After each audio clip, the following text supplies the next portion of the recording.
आज की horror story कुछ ज्यादा डरावनी होगी, तो वीडियो को आखिरी तक जरूर देखें। तो चलिए वीडियो शुरू करते हैं। मैं आज भी जब उस पल को याद करता हूँ मेरे रोंगटे खड़े हो जाते हैं। उस समय मैं कॉलेज में पढ़ता था। पिताजी ने मुझे ठीक से पढ़ने के लिए एक ऐसी जगह में रख दिया था जो शहर में होते हुए भी बिल्कुल एकांत था। इतना एकांत कि रात को थोड़ी सी भी हलचल होती तो डर लग जाता। कॉलेज जाना और रात को खाना खाने होटल जाना मेरी दिनचर्या में शामिल था।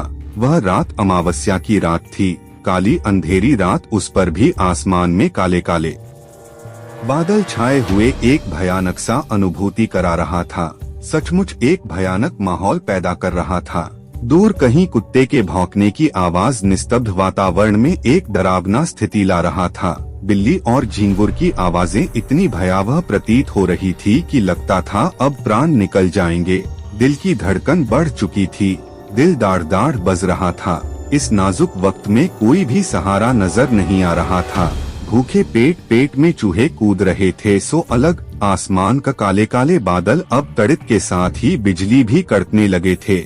दूर से पास आती पुलिस के गाड़ियों के सायरन की आवाज माहौल को और डरावना बना रहे थे।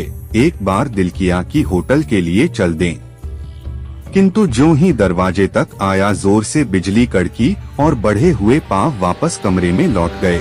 एक तरह से मेरी घिघी बंध गई, गले से आवाज नहीं निकल पा रही थी। मुझे पता था कि इस स्थिति में अगर मैं अपने मकान मालिक को पुकारता तो मेरी आवाज शायद ही उन तक पहुंच पाता, इसलिए मैंने उन्हें पुकारा ही नहीं।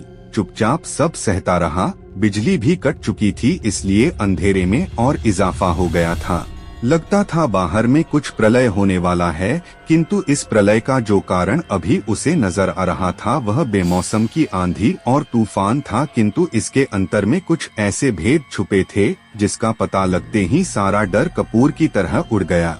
हुआ कुछ यूं था कि शहर में सर्कस आया हुआ था, जिसके फोकस आसमान में चमकती बिजली का एहसास करा रहे थे, और दूर कहीं बहुत सारे राजस्थानी लुहार रात को हथौड़े चला कर हथियार बनाया करते थे, जो बार बार कड़कने के आवाज की अनुभूति कराते थे।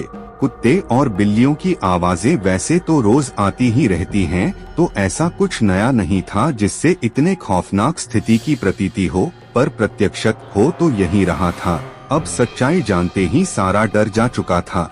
मुझे यह सीख मिली कि भरम में आदमी को नहीं पड़ना चाहिए, क्योंकि मन का भरम सबसे बड़ी चीज होती है और ऐसे ही हौलनाक स्थिति को जन्म देता है। कदाचित मन में भरम नहीं पालना चाहिए।